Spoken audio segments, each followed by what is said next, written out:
بيبدأ الفيلم بزعيم عصابة في الصين وبيكون مربي عنده ديب شكله مرعب. وقتها بيجيله واحد من الرجالة بتاعته وبيقول له إن في حد محترف بيهاجم المكان وجاي عشان يخلص عليه. بس الزعيم وقتها بيكون هادي جدا ومطمن وبيبعت الديب بتاعه علشان يتعامل معاه. بس لما الديب بيروح بنشوف وقتها إن الديب واقف مكانه، وبعدها بيرجع الديب تاني مع الشخص اللي جاي يقتل الزعيم وبيكون متسيطر عليه تماما. واللي بنعرفه بعدها إن الشخص ده اسمه كبير. ولما بيخش كبير بيقول للزعيم إن هو جاي يخلص عليه، فبيستهزأ وقتها الزعيم بيه جدا وبيعرفه ان هو وسط جيش من الرجاله بتاعته. فوقتها بيطلع بطلنا السلاح بتاعه، بس بيقول له الزعيم ان هم في دير مقدس وما ينفعش ان هو يستخدم السلاح. فبيحترم فعلا كبير وقتها المكان وبيبدا ان هو يهجم على الرجاله بتاعه الزعيم اللي بتكون ماسكه سيوف، وبكل قوه بيقدر ان هو يخلص على مجموعه كبيره منهم. ولما الزعيم بيشوف قوته دي بيقرر ان هو ياخد البنتين اللي واقفين معاه ويهرب قبل ما كبير يقدر ان هو يوصل له. وبنشوف رجاله الزعيم بيهجموا كلهم على كبير وبيشدوا ناحيته ترابيزه كبيره مربوطه بسلاسل. بس وقتها كبير بيقدر ان هو يتفاداها وبيخلص على كل الموجودين من رجاله الزعيم. وبعدها كبير بيوقف زعيم العصابه ده قبل ما يركب الطياره بتاعته ويهرب. بس زعيم العصابه بيقول للبنتين اللي معاه ان هم يخلصوا عليه، لكن كبير وقتها بيقدر بكل سهوله ان هو يقطع حبل الجسر ويوقعهم وبينط نطه قويه وبيقدر ان هو يمسك في طياره الزعيم وبيضرب كبير وقتها الطياره وبيوقعها متفجره وبيكون زعيم العصابه جواها. ولما بيخلص كبير المهمه بتاعته بيرجع لمدينه برلين وبنشوفه وقتها قاعد بيتكلم مع واحده، وبنعرف ان الست دي هي اللي بتديله مهمات مقابل الفلوس. وبتعرفه وقتها ان في واحد اسمه كالي بيكون عايزه يشتغل معاه على طول، بس كبير بيرفض ان هو يشتغل لحساب حد. وقبل ما يمشي بنشوفها قفلت عليه الباب والاوضه بتتملي بغاز مخدر، فبيفهم وقتها كبير ان هي غدرت بيه. ولما بيفوق كبير بيلاقي نفسه متكتف ومتوجه عليه قناصات كتير وقدامه ناس من دول مختلفه بتتكلم معاه، وبنفهم ان هم دول منظمه كالي وان هي مجموعه من العصابات مسيطره على العالم كله ولكن في السر. وبنشوفهم وقتها بيطلبوا منه يشتغل معاهم مقابل جزء كبير جدا من الفلوس. وطبعا بما ان كبير قاتل مأجور فهو بيوافق، وبيعرفوه وقتها ان مهمة عبارة عن قتل ضابط شرطة. ولما بيسألهم كبير عن المكان بتاعه بيتفاجئ لما بيقولوا له ان هو وراه، فبيروح وقتها كبير ناحيته وبيكتشف ان ضابط الشرطة ده رئيسه في الشغل اللي بيكون اسمه سونيل. وبنشوف وقتها سونيل وهو بيوبخه وبيقول له ان هو باع بلده مقابل الفلوس. وبعدها بنرجع فلاش باك سنتين وبنشوف كبير وهو بيتكلم مع مديره سونيل وبيكون وقتها بيحكي له عن منظمة كاري، فبيطلب منه وقتها سونيل ان هم لازم يخلصوا على المنظمة دي قبل ما يسيطروا على العالم. وعشان كده بنفهم ان منظمة كاري عايزة تخلص على سونيل على ايد صديقه مقابل الفلوس. وبنرجع تاني بعدها للوقت الحاضر وبنشوف كبير وسونيل وهم ماشيين على قضيب القطر وبيكون في افراد كتير من منظمة كاري مراقباهم. بس بنشوف وقتها سونيل وهو بيتكلم مع كبير وبيعرفه ان هو علشان يقدر يخلص على منظمة كاري لازم يكون فرد منهم وانه لازم يخلص عليه عشان يثبت ولاءه ليهم. بس كبير وقتها ما بيكونش مستعد لده، فسونيل بيفضل ان هو يشجعه ويقول له ان هو لازم يخلص عليه احسن ما منظمة كاري تخلص على العالم كله. فبيتأثر وقتها كبير بكلامه وبيخلص عليه وبيمشي وهو بيعيط. وبعد كده بنشوف بنت اسمها كافية ودي بتكون بنت سونيل وبتكون جاية مع الشرطة وبتكون هي كمان شرطية. وبنشوفها وقتها وهي زعلانة جدا بموت ابوها، وبتشوف وقتها كافية فيديو لابوها وهو بيتقتل، فبتتفاجئ جدا لما بتعرف ان كبير هو اللي قتله. وعلى الناحية التانية بنشوف كبير لما بيوصل لمقر منظمة كاري، ولما بيدخل كبير بيلاقي واحد اسمه جوتم بيستقبله وبيرحب بيه، وبنعرف ان جوتم ده مجرم دولي قديم. بس وقتها بنتفاجئ ان كبير اصلا بيكون عارفه. وبعدها بتتنقل بينا الاحداث وبنشوف كافية وهي في جنازة ابوها وبيجي واحد اسمه كور وبنعرف ان هو رئيس المخابرات الجديد، وبيقول لها كور وقتها ان هو مش هيسيب حق ابوها وهينتقم من كبير. بس كافية وقتها بتطلب منه ان هو يضمها للفريق اللي هينتقم منه عشان تقدر ان هي ترجع حق ابوها وتساعده في الانتقام من كبير. وبيجي وقتها الوزير وبيتكلم مع كور وبيعرفه ان هو لازم يضم الضابط فيكرام لان هو الوحيد اللي يقدر يوصل لكبير. وعشان نعرف مين هو الضابط فيكرام بنروح للقوات البحريه وبيكون قائد السفينه جاي له تهديدات من القراصنه اللي بيكونوا خاطفين مجموعه من الجنود الهنود مقابل ان هم يفرجوا عن افراد عصابتهم. بس بيتدخل وقتها واحد من الواقفين وبيعرف القائد ان الضابط فيكرام هو الوحيد اللي يقدر يتعامل مع العصابه دي. وبنشوف فيكرام وهو واقف على السفينه وبيتخلص وقتها من كل هدومه واسلحته وبيبقى عايز ينفذ فكره مجنونه وهي ان هو يتعلق في درون وينزل على سفينه القراصنه من فوق. وفعلا بيبدا وقتها في تنفيذ خطته وبيتعلق في الدرون وبيتحرك ناحيه سفينه القراصنه. ولما بيوصل بينزل فيكرام عليهم وبيقدر ان هو يخلص على اول واحد بكل سهوله وبيختفي فيكرام وبيخش السفينه من جوه وبيقدر وقتها ان هو يوصل لزمايله وبيطمنهم. وبيبدا بعدها فيكرام ان هو يرمي قنابل كتير جدا في كل اجزاء السفينه واللي اتبقى منهم بيقدر ان هو يخلص عليه بايده. بس بيجي له وقتها واحد ضخم وقوي جدا وبيكون ماسك رشاش نار كبير وبيهجم بيهجم بيه على فيكرام، بس فيكرام وقتها بيقدر ان هو يتفاداه وبيضربه بسلاسل حديد، وبعدها بياخد منه المسدس ده وبيرميه ناحيه الانابيب، فبيحصل وقتها انفجار كبير جدا، بس بيقدر فيكرام ان هو يخرج من الانفجار ده، وفي اللحظه دي بيخرج الهنود المخطوفين وبيركبوا عربيه وبيكونوا مستنيين فيكرام، بس بنشوف وقتها فيكرام وهو جاي له زعيم عصابه القراصنه وبيكون عايز ان هو يخلص عليه، وبنشوف زعيم العصابه ده وبيكون قوي جدا وبيبقى هيخلص على فيكرام فعلا، بس في اخر ثانيه بيقدر فيكرام ان هو يحمي نفسه ويمسك منه المطرقه الحديد اللي معاه، وبعدها بيقوم فيكرام وبيخلص عليه وبيمسك الحبل وبينط على العربيه اللي فيها زمايله، وبيقدر ان هو يهرب معاهم بعد ما يفجر سفينه القراصنه، وبكده بيكون فيكرام مخلص المهمه دي بنجاح. بنشوفه بعدها لما بيرجع لمقر المخابرات وبيكون اللي طالبه هو كور، ولما بيدخل فيكرام بيسالهم عن مكان كبير، بس بترد كافيه عليه وبتعرفه ان هو هيكون عند روهي، وبنعرف ان روهي دي تبقى بنت حبيبه كبير القديمه، بس بتكون حبيبته دي ماتت ووصت كبير على بنتها روهي، وبنروح لاسبانيا وبنشوف روهي وبنعرف ان هي دايما بتتواصل مع كبير، وبتعرف وقتها ان هو عندها في اسبانيا، بس كبير وقتها مش بيكون عارف ان فيكرام وكافيه عاملين له كمين عشان ينتقموا منه، فبتقول وقتها كافيه لفيكرام ان هي عايزه تروح تخلص على كبير، بس قبل ما تتحرك بتوصل رساله لكبير وبيعرف ان هو متراقب، فبيطلب وقتها من روهي ان هي تبعد عن المكان بسرعه، وبيمشي كبير وسط الناس عشان يشتت انتباه اللي بيراقبوه ويركزوا معاه هو ويبعدوا عن روهي، ولما بيروحوا وراه بيقدر كبير ان هو يخلص عليهم بسهوله، وبيطلب وقتها من روهي ان هي تجيب عربيه وتجيله عشان يهربوا من المكان، بس قبل ما يمشي بيتفاجئ بكافيه وهي واقفه وراه، وقتها كافيه بتساله هو ليه قتل ابوها، بس وقتها كبير مش بيعرف ان هو يرد، فبتتعصب وقتها كافيه عليه وبتروح عشان تهجم عليه، بس كبير بمهاره عاليه بيقدر ان هو يوقع منها الرصاص، وبعدها بيهرب من فوق المبنى، وبيركب وقتها كبير مع روهي العربيه، وقبل ما يهرب بيلاقي فيكرام واقف قدامهم بعربيته وبيحاول يهرب منه كبير، وبيحصل مطارده كبيره جدا ما بينهم، بس كبير بيرمي حاجز حديدي بيقدر ان هو يقلب عربيه فيكرام، وقبل ما بيهرب بتيجي الشرطه الاسبانيه وبتحاوط كبير على الجسر وبيكون معاهم كافيه، وبيخرج كمان فيكرام من العربيه بسلاحه وبيروح ناحيه كبير، فكبير وقتها بيتصرف بذكاء وبينط من فوق الجسر بالعربيه وبينزل على قطر، بس وقتها بتحصل حاجه كبير ما كانش متوقعها، وهي ان باب العربيه بيتفتح وبتقع روهي من العربيه وبتبقى خلاص روهي هتقع، بس بنشوف وقتها فيكرام وهو نازل على القطر وبيجري بسرعه وبيروح عشان يلحقها، بس بيكون القطر خرج عن مساره وبتقع العربيه قدام القطر، فكبير بيقدر ان هو ياخد روهي من العربيه ويطلع على القطر، بس لما بيشوفه فيكرام بيقرر ان هو يتنازل عن المهمه عشان ما يموتش ناس كتير بسبب القطر اللي هيتقلب، فبينزل وقتها فيكرام يفك القطر من عربيه القياده وبيسيب كبير وروهي عليها، وقبل ما القطر يقع من على الجسر بينط كبير وروهي في النهر، وبعد شويه بنشوف كبير واخد روهي وبيروح بيت وبتفتح لهم وقتها ست كبيره، وبنعرف ان الست دي هي ام البطل خالد، ولو فاكرين معايا خالد ده اللي ضحى بنفسه عشان البلد في الجزء الاول، وبالمناسبه انا عامل ملخص للجزء الاول وهسيب لكم الرابط بتاعه في الديسكريبشن. المهم بنشوف وقتها كبير بيطلب منها ان هي تخلي بالها من روهي لان عنده مشكله كبيره ولازم يمشي ضروري، وفعلا وقتها بيمشي كبير وبيرجع تاني لمنظمه كاري اللي بيعرفوه وقتها تفاصيل المهمه الجديده، وبتبقى عباره عن ان هو يقنع الوزير ان هو ينضم للمنظمه لان سلطته عاليه جدا وهيفيدهم، وبيعرفوا كبير وقتها ان هو لو ما وافقش يروح يخطف عيلته كلها ويخلص عليهم، فبيضطر وقتها كبير ان هو يوافق بالمهمه، ولما بيرجع كبير بيبعت رساله لفيكرام وبيطلب منه ان هو يقابله ضروري، وفعلا فيكرام وقتها بيوافق وبينزل عشان يقابل كبير، بس بنشوف وقتها الاثنين وهم موجهين الاسلحه ناحيه بعض من تحت الترابيزه، فبيحكي كبير وقتها كل حاجه لفيكرام وبيعرفه ان هو خلص على سونيل بامر منه هو علشان يقدر ان هو يكسب ثقه منظمه كاري، وبيعرفوا ان هم كمان عايزين يخلصوا على اسره الوزير ولو فيكرام ما تعاونش معاه هيحصل كارثه، وقبل ما يمشي بيعرفوا كبير ان في خاين في المخابرات الهنديه وبيقول له ان هو شاكك في كور، وبعد كده بنشوف اسره الوزير وهم في الطياره وبتيجي المضيفه تقدم مشروب، بس بنعرف ان المشروب ده فيه منوم، وبيجي كبير وقتها بطياره تانية وبيطلق على طياره الوزير قنابل بتمسك فيها، ووقتها كبير بيكلم الطيار وبيهدده وبيقول له ان هو لو ما نزلش بمستوى الطياره هيفجرها بكل اللي فيها، فبيخاف وقتها الطيار وبينزل فعلا، ووقتها بينزل ناس كتير من طياره كبير، ولما بيدخلوا طياره الوزير بيقابلوا فيكرام جوه اللي بيقدر ان هو يخلص عليهم كلهم، وقتها بينزل كبير هو كمان للطياره وبيخلص على الباقي من رجاله المنظمه، ولما واحد من قاده المنظمه بيشوفهم بيكون عايز ان هو يوقعهم من الطياره، بس كبير بيقدر ان هو يضرب الطياره بالسلاح اللي معاه وبيقدر ان هو يفجرها وبتقع الطياره بكل اللي فيها، ولما بيدخل كبير مع فيكرام الطياره بيتفاجئ وقتها ان فيكرام بيطلع سلاحه وبيخلص على الوزير وكل افراد عيلته، فبيكتشف كبير ان فيكرام اصلا خاين وشغال مع منظمه كاري، وبيقول له وقتها فيكرام ان هو هيسيبه يعيش المره دي بس علشان ساعده ان هو يخلص المهمه بتاعته، وبعدها بيديله باراشوت وبيجبره ان هو ينط من الطياره، بس قبل ما كبير ينزل من الطياره بينده عليه فيكرام باسم كابو، والاسم ده بيصدم كبير جدا. ولما كبير بيركز في وش فيكرام بيبان من ملامحه ان هو يعرفه من قبل كده. وبعدها بنرجع فلاش باك لما بيكون كبير لسه مشرد في الشارع، وقتها كانت معاه مشكله زمان وكان في عيال تانية مشرده برضو عايزه تضرب كبير، لكن مره واحده بيجي واحد اسمه راجو وبيدافع عن كبير وبيخلص على كل المشردين، وبنعرف ان راجو ده هو فيكرام. وبعدين كبير وقتها بياخد راجو وبيجروا من المكان وبينزلوا على ظهر قطر وبيخرج بيهم من المدينه كلها. ولما بينزلوا من القطر بيبدا كبير يحكي له عن حياته وازاي اترمى في الشارع لحد ما كبر فيه، فبيرتاح له راجو وقتها وبيقرر ان هو يسميه كابو. وبعدها بياخده راجو وبيبدا ان هو يعلمه ازاي يسرق علشان يقدر ان هو يعيش في الشارع وما يموتش من الجوع. وبنعرف ان راجو هو اللي علمه مهاراته العاليه في القتال، وبيقضوا هما الاتنين وقتها اغلب حياتهم في الشارع لحد ما في يوم من الايام بنشوفهم بيسرقوا محل، لكن الشرطه وقتها بتشوفهم وبتقبض عليهم. بس كبير بيقدر ان هو يخلي راجو يهرب وبيضحي بنفسه علشان خاطره. بس راجو وقتها بيرجع له تاني وبيقول له ان هو ما ينفعش يسيب صديقه يواجه حاجه لوحده، وبيتحبسوا هما الاتنين مع بعض.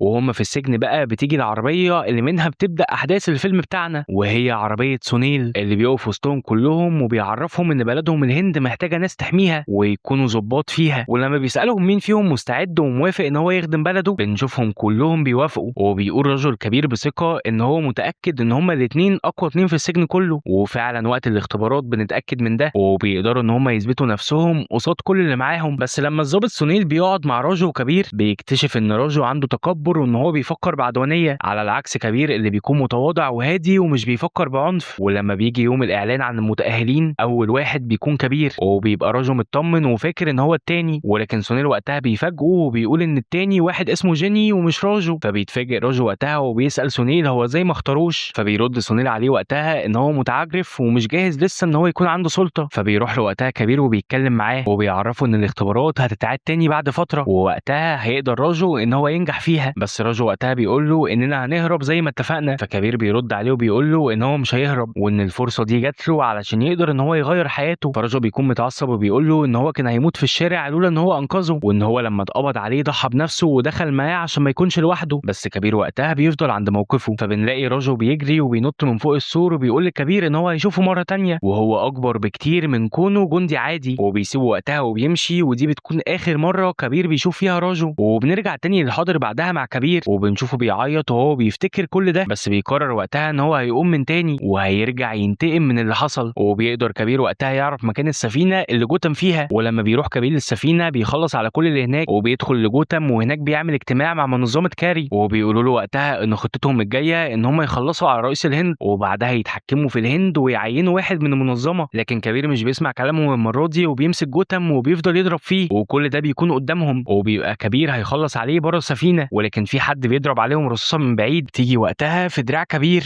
وبنعرف ان اللي ضرب الرصاصه ده بيكون فيكرام. ولما بينزل فيكرام على السفينه بيأمره جوتم ان هو يقتل كبير، بس فيكرام بيقول له ان هو مش هيسمع كلامه مره تانية لان هو لما اختار واحد يكون مع منظمه كاري اختار كبير وما اختاروش هو. وقبل ما جوتم يرد عليه بيضربوا فيكرام رصاصه بين حواجبه، وبيقف وقتها يتكلم مع كبير وبيفكره لما قال له ان هو هيحكم الهند في يوم من الايام، وبيعرفه ان هو خلاص خطته في التخلص من الرئيس قربت. ولما كبير بيقول له ان اللي بيعمله ده جنون بيقف فيكرام وبيمسك السلاح وبيوجهه ناحيه كبير، ولكن كبير وقتها بيكون عامل حسابه ومجهز متفجرات في السفينه وبيفجرها، وبينط وقتها كل واحد منهم في القارب بتاعه وبيفضلوا وقتها يطاردوا بعض بالقوارب في البحر. بس بنشوف كبير بيرمي خطاف على قارب فيكرام وبيربطه في القارب بتاعه، وكبير وقتها بيوجه القارب بتاعه ناحيه قارب غفر السواحل وبيفتح هو الباراشوت بتاعه وبيسيب القوارب تتفجر بقارب فيكرام. بس وقتها فيكرام برضه مش بيموت وبيرجع بعدها الكور في المقر وبيعرفهم ان كبير هرب منه تاني، بس الكور بيقول لهم وقتها ان هم لازم يشددوا الحراسه على رئيس الهند عشان هو الهدف الجاي لمنظمه كاري. وبنشوف كافيه بتلاحظ في حاجه غريبه في صور المركب وبتكون عباره عن دبله شكلها قديم، فبتروح وقتها كافيه الكور وبتعرفه ان هي عرفت مكان كبير وان هي عايزه تروح له هناك. بس وهي في الطريق بترجع بيها الذكريات فلاش باك لاسبانيا، وبنعرف ان كان في بينها وبين كبير قصه حب كبيره، ووقتها المخابرات بتكلم كبير وبتعرفه ان هو هيسيب اسبانيا ويرجع تاني. فكبير بيروح لكافيه اللي بنشوفها وهي بتقدم له الدبله اللي كانت في المركب وبتطلب منه الجواز، وبنتفاجئ لما بنشوف كبير بيرفض ده وبيعرفها ان هو رفض عشان حياته دايما بتكون في خطر ومش هيقدر ان هو يكون معاها عشان ما تتاذيش. وبتمشي كافيه وقتها وبتسيب الدبله معاه، وبتفهم كافيه ان هو ساب الدبله دي في المركب عشان تعرف كافيه مكانه وتروح له، وفعلا لما بتروح له في نفس المكان بتلاقيه هناك. ولما بيتكلموا مع بعض بيبدا يحكي لها عن ابوها سونيل وان هو خلص عليه بأمر منه هو عشان يقدر ان هو يكسب ثقة منظمة كاري، وبيعرفها ان ابوها ده كان ضابط عظيم وضحى بنفسه علشان الهند، وبيعرفها برضو ان فيكرام ده شخص خاين، وان الشخص اللي هيروح عشان يحمي رئيس الهند بيكون هو الشخص اللي عايز يخلص عليه. بس على الناحية التانية بنشوف فيكرام راح للمقر الاساسي لمنظمة كاري، وبنعرف ان هو اترقى وخد مكان جوتم، وبيقول لهم هناك ان كبير هو اللي خلص على جوتم، وبيقول لهم برضو ان هو هيخلص على رئيس الهند عشان يكسب ثقتهم. وبنرجع مرة تانية لكبير وكافية اللي بتكون بتكلم مساعد الرئيس، وبتعرفه انه كبير معاها، وبتطلب منه ان هم يتقابلوا عشان تحكي له على كل حاجة. ولما بيوصل كبير وكافية لمكان المقابلة بيتفاجئوا لما بيلاقوا مجموعة كبيرة من العصابة داخلين عليهم بموتوسيكلات، وبيبدأ يضربوا عليهم بالنار. وقتها بيفهم كبير ان نائب الرئيس جزء من منظمة كاري، وانه عايز يخلص على الرئيس عشان يمسك مكانه. بس في لحظة كور بيوصل بالعربية بتاعته بسلاح كبير، وبيقدر في ثانية ان هو يخلص على كل افراد العصابة وبينقذهم وقتها هما الاثنين. فبيتأكد كبير ان كور مش تبع المنظمة ولا خاين، فبيقرروا وقتها كور وكبير ان هما يحطوا خطة ويخلوا واحد من العصابة يكلم فيكرام ويعرفوا ان كبير مات. ولما فيكرام بيعرف بيفرح جدا ان هو اخيرا خلص منه، ولكنه بيكون حزين عشان خسر صاحب عمره. وتاني يوم بنشوف فيكرام وهو واقف مع الشرطة ومستني رئيس الهند عشان يخلص عليه، بس بيجي وقتها كور وبيعرفه ان هو غير الخطة، وبيطلب منه ان هو يروح لمساعد الرئيس. ولما بيروح فيكرام لمساعد الرئيس بيتكلم معاه وبيعرفه ان عنده خطة عشان يخلص بيها من الرئيس، لكن هما بيتكلموا بتيجي طلقة من بعيد في نص دماغ مساعد الرئيس. ولما بيقع على الارض بيشوف فيكرام ان تليفون المساعد بيرن، ولما بيرد بيطلع كبير واللي بيعرف فيكرام وقتها ان هو مسوب عليه القناصة. بس قبل ما بيرد فيكرام بيضربه كبير طلقة في نص صدره، بس بيطمنه كبير وبيقول له ان الطلقة كانت بعيدة عن قلبه وان هو مش هيموت.